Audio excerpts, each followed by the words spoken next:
안녕하세요. 마음비우기 포지티브 명상의 악명인입니다. 오늘은 명상으로 풀어본 반야심경에 대해서 말씀드리겠습니다. 저는 한 20여 년 동안 명상을 해오고 또 안내를 해왔습니다. 그래서 생생한 진리를 체험을 했죠. 그러니까 우리가 진리를 이제 봤다 이런 얘기를 하는데, 그 비물질 실체인 진리를 보고할 수 있는 방법은 내가 이제 진리 상태에 의식이 이르러야 되고, 내 의식이 진리와 하나가 돼야 되는 거죠. 뭐 이것은 이치상으로, 논리상으로 당연하지 않습니까? 이게 황홀하다는 뜻이라고 합니다. 그러니까 내가 범주에 넣었던 어떤 경계를 넘어가는 거죠. 뭐 이걸 엑스터시다. 그러니까 이런 이제 체험을 통해서 그 명료한 진리의 존재, 실체를 이제 의식에서 확인했죠.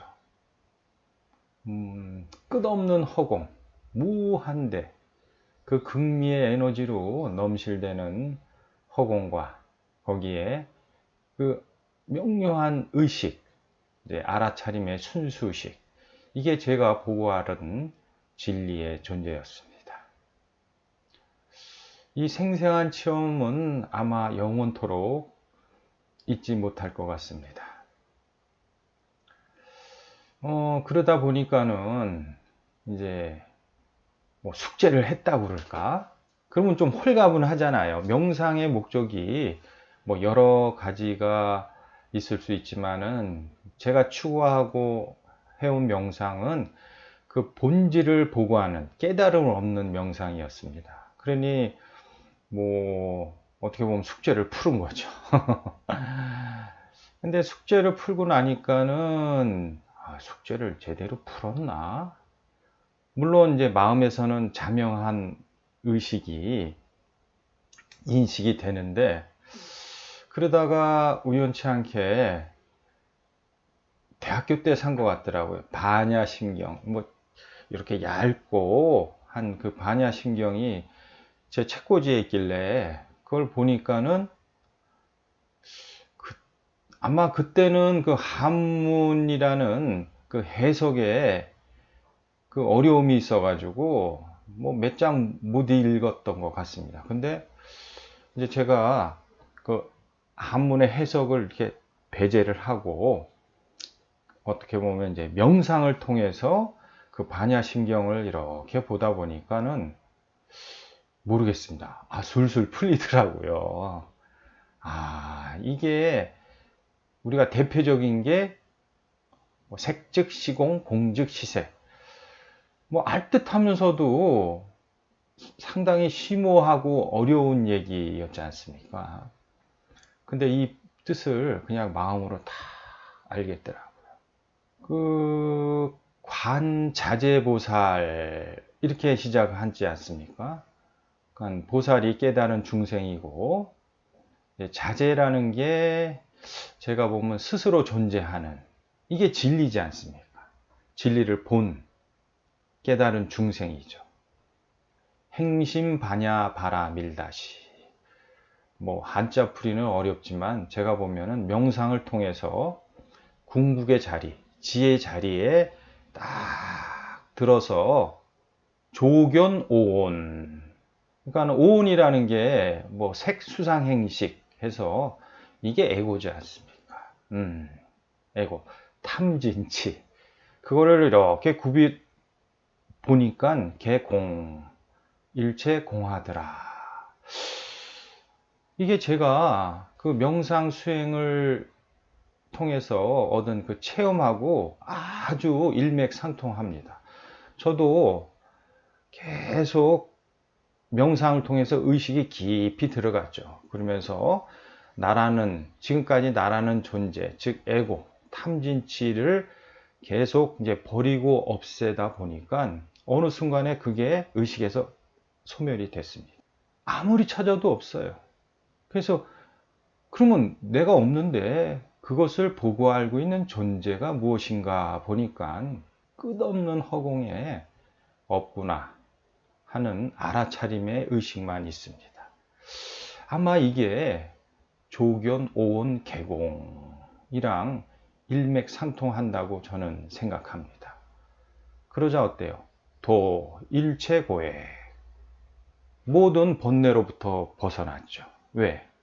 탐진치의 에고를 없앴는데 오온을 다 소멸시켜 버리니까 모든 고통으로부터 벗어났죠.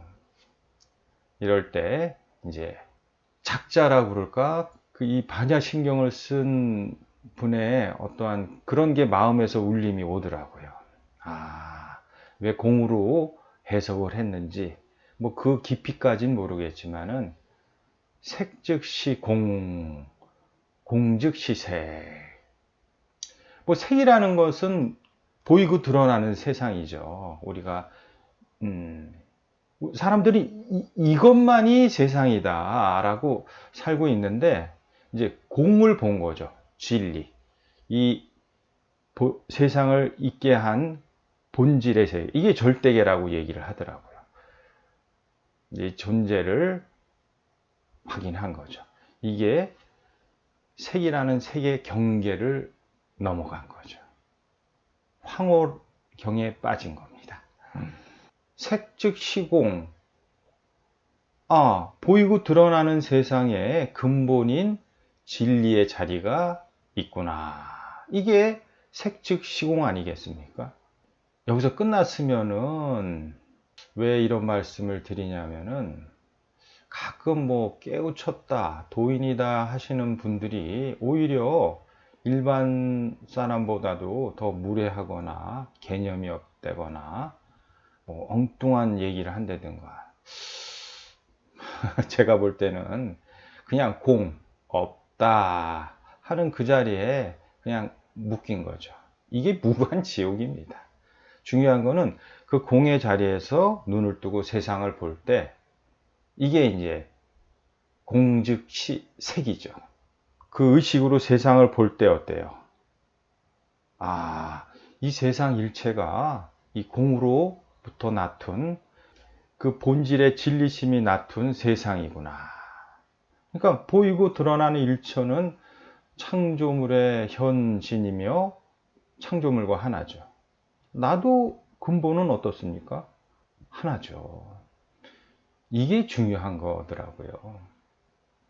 그래서 반야심경이 대승불교 뭐 이런 얘기까지 나오는 이유가 그냥 공에 끝났으면은 그랬는데 이제 그 공의 자리에서 눈을 떠서 이 보이고 드러나는 세상이 공의 발현이고 세상 일체가 하나구나. 이게 깨달은 중생, 보살이죠. 그 보살심으로 깨어나면은 우리가 말하는 육바라밀. 아니, 다 나와 하나인데, 황금률, 육바라밀. 나와 하나임을 알면은 이 마음으로 사는 게 천국이고, 불국토고, 극락이죠. 그래서 오늘의 결론은 뭐냐면은, 제가 이제 체험한 게 반야심경의 뭐 내용이라고 그럴까? 그거랑 너무 유사해 가지고 어떠냐? 내가 명상을 통해서 그 에고라는 놈을 이렇게 주시를 하고 그 오온을 다 없애고 보니까 그 보고 알고 있는 존재가 인식이 되는데 이것이 진리다. 이게 불성이죠. 그래서 그 불성의 의식으로 딱 보니까 세상 일체가 이 불성의 표상이죠. 그러니까 색즉 시공. 그래서 이 공의 의식으로 눈을 떠서 보니 보이고 드러나는 세상은 다 이 공, 진리의 표상으로 일체가 하나구나. 그러니 모든 고통으로부터 벗어났구나. 제가 해석한 반야심경입니다. 아제아제, 바라아제, 바라승아제. 마치겠습니다.